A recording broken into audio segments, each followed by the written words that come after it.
പ്രളയത്തെ തുടർന്ന് പാമ്പ് വളർത്തൽ കേന്ദ്രത്തിൽ നിന്ന് പുറത്തു ചാടിയ പാമ്പുകളെ പിടികൂടാൻ ശ്രമങ്ങൾ ആരംഭിച്ച് ചൈന.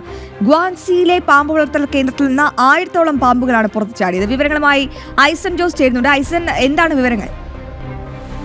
അശ്വതി, ഗ്വാങ്സി എന്ന പ്രവിശ്യയിൽ, അതായത് ചൈനയിലെ ഗ്വാങ്സി മേഖലയിലും ഗ്വാങ്സി നദിയിലുമാണ് വലിയ തോതിലുള്ള പ്രളയമുണ്ടായത്. വൻതോതിലുള്ള ഈ പ്രളയമുണ്ടായപ്പോൾ സ്വാഭാവികമായും നമുക്ക് അറിയാവുന്നതാണ്, ഈ ചൈനയിൽ പരമ്പരാഗതമായ ചില ചികിത്സാ രീതികളുണ്ട്. പരമ്പരാഗതമായ ഭാരതത്തിലേക്ക് ആയുർവേദത്തിന് സമാനമായ രീതിയിലുള്ള ചൈനയിലെ ചികിത്സാ രീതിയിൽ ഏറ്റവും നിർണായകമാണ് പാമ്പിൻ വിഷവും ഉപയോഗിച്ചുള്ള മരുന്ന് നിർമ്മാണമൊക്കെ.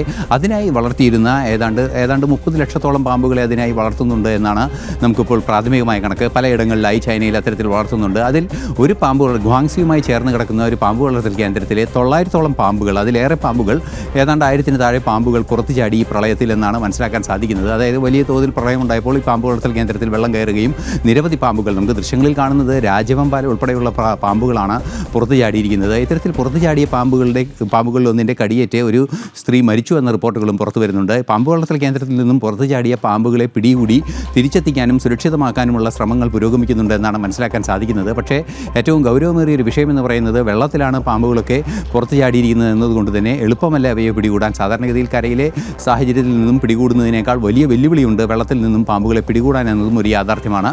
അതുകൊണ്ട് തന്നെ ഈ പാമ്പുകളെ പിടികൂടാനുള്ള കടുത്ത ശ്രമങ്ങൾ കഠിനമായ രീതിയിൽ തന്നെ ചൈനയിൽ പുരോഗമിക്കുന്നു എന്നാണ് അറിയാൻ സാധിക്കുന്നത്. മാത്രമല്ല, ഈ പ്രളയത്തിൻ്റെ പശ്ചാത്തലത്തിൽ 6 പേർ, അതായത് പാമ്പ് കടിയേറ്റ് മരിച്ച സ്ത്രീക്ക് പുറമെ 6 പേർ ഈ പ്രളയവുമായി ബന്ധപ്പെട്ട് മുങ്ങിമരണത്തിലൊക്കെ പെട്ടിട്ടുണ്ട് എന്നും മനസ്സിലാക്കാനും സാധിക്കുന്നുണ്ട്. എന്തായാലും ഒരു വലിയ പാമ്പ് പേടിയിലാണ് ചൈന. പ്രളയത്തെ തുടർന്ന് ഈ പാമ്പെല്ലാം ഈ പാമ്പ് വളർത്തൽ കേന്ദ്രത്തിൽ നിന്നും പുറത്തു ചാടിയിരിക്കുകയാണ്. അതും ചെറിയ പാമ്പുകളൊന്നുമല്ല, രാജവെമ്പാല മുതൽ അത്യധികം വിഷപ്പാമ്പുകളൊക്കെ പുറത്തു ചാടിയിട്ടുണ്ടപ്പോൾ ഈ വെള്ളത്തിലുള്ള പാമ്പുകളെ പിടികൂടാൻ ഇപ്പോൾ പാമ്പിന് പിറകെ ഓടുകയാണ് ചൈന.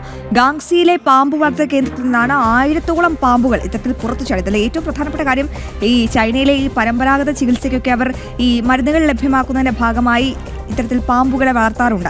അപ്പോൾ അതിൻ്റെ ഭാഗമായി വളർത്തിയ പാമ്പുകളെയാണ് ഇത്തരത്തിൽ കാണാതായത്. രാജവെമ്പാൽ ഉൾപ്പെടെയുണ്ട്. എന്തായാലും അവിടുത്തെ ചൈനയിലെ ജനങ്ങൾ ഒരു കയ്യകലത്തിൽ നിൽക്കുകയാണ്. ഒരു സ്ത്രീ പാമ്പ് കടിയേറ്റ് മരിച്ച വിവരം കൂടിയാണ് ഇപ്പോൾ ഐസൻ ജോസ് ഇന്റർനാഷണൽ ഡെസ്കിൽ നിന്നും റിപ്പോർട്ട് ചെയ്യുന്ന ഏറ്റവും പുതിയ വിവരം.